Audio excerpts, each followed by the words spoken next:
Vaqif, Aygün, Əsmər, Sevda, Emil, Rauf, Leyla və Nadir eyni universitetin riyaziyyat, fizika, kimya və biologiya fakültələrində təhsil alır.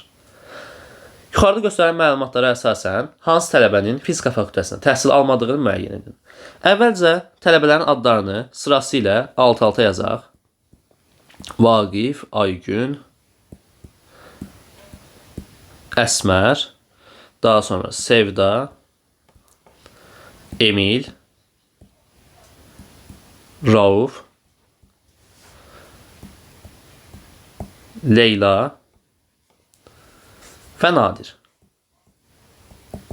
Daha sonra yuxarıdan fənləri bir-bir qeyd edək. Riyaziyyat, fizika,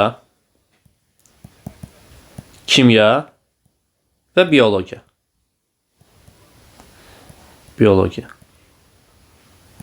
Deməli, şərtlərə bir baxaq. Deyək ki, hər fakültədə 2 nəfər təhsil alır. Yəni, hər fakültənin sadəcə 2 nəfər tələbəsinin adı burada var. Aygün biologiya fakültəsində oxuyur. Gəlin Aygünün qarşısında yazaq. Biologiya. Daha sonra Əsmər və Emil eyni fakültədədir. Yəni, Əsmərdən Emili biz eyni fakültə götürək. Hələ ki, bilmədiyimiz üçün bir X yazaq. Yəni ki, hər ikisi eyni fakültədə oxuyur. Daha sonra Vaqif və Nadir fərqli fakültədədirlər. Gəlin belə edək bunlara da. X ola bilməyəcəyinə görə bunlar. Buna bir Y deyək. Nadirə də bir Z deyək. Daha sonra fizika fakültəsində oxuyanlar oğlan deyil. Deməli, bizdə fizika fakültəsində oxuyanlar oğlan deyilsə, deməli qızlardır. Aygünün biologiya fakültəsindədir. Əsmər də X fakültəsindədir.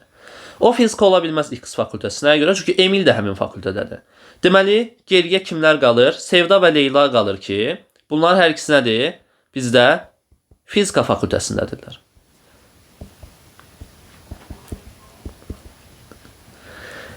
Bu qədər. İndi bizə verilən məlumatlara əsasən bura qədər gəldik. İndi biz nəyə baxırıq? Deyir ki, riyaziyyat fakültəsində təhsil almayanı tapın. İndi Vaqif və Nadir. Bunlar haqqında heç bir məlumat verilməyib. Ona görə onlar bəlkə də riyaziyyat fakültəsində, məsələn, Vaqif riyaziyyat fakültəsində oxuyur. Həmçinin onunla bir yerdə bizdə, məsələn, Rauf da həmin fakültədə oxuyur. Məsələn, bu formada ola bilər. Ya da, məsələn, Əsmərlə Emil hər ikisi nədir? Digər fakültədə oxuyur. Məsələn, riyaziyyat fakültəsində oxuyur. Və yaxud da Nadir riyaziyyat fakültəsində oxuyur. Yəni, bunlar haqqında heç bir məlumatımız yoxdur. Buna görə də biz burada məlumatımız olanlara baxırıq. Yəni, məsələn, Nadir. Nadir nədir? Riyaziyyat fakültəsində oxuya bilər də, yəni onun haqqında heç bir məlumatımız yoxdur. Sevda. Sevdanın konkret şəkildə bilirik ki, nədir bu? Fizika fakültəsində oxuyur. Deməli, nədir? Sevda riyaziyyat fakültəsində oxuya bilməz. Yəni, təhsil almır. Emil, gördüyünüz kimi məhsuldur hələ. Yəni, o da riyaziyyat fakültəsində oxuya bilər. Vaqif, onda da heç bir məlumatımız yoxdur. O da riyaziyyat fakültəsində oxuya bilər. Əsmər də dediyimiz kimi, Emil kimi o da nədir? Bilmirik tam olaraq, yəni hansı fakültədə oxuduğunu. Ona görə tək bizim məlumatımız olan burada variantlar içərisində Sevdadır. Hansı ki biz bilirik artıq Sevda hansı fakültədə oxuyur? Fizika fakültəsində oxuyur.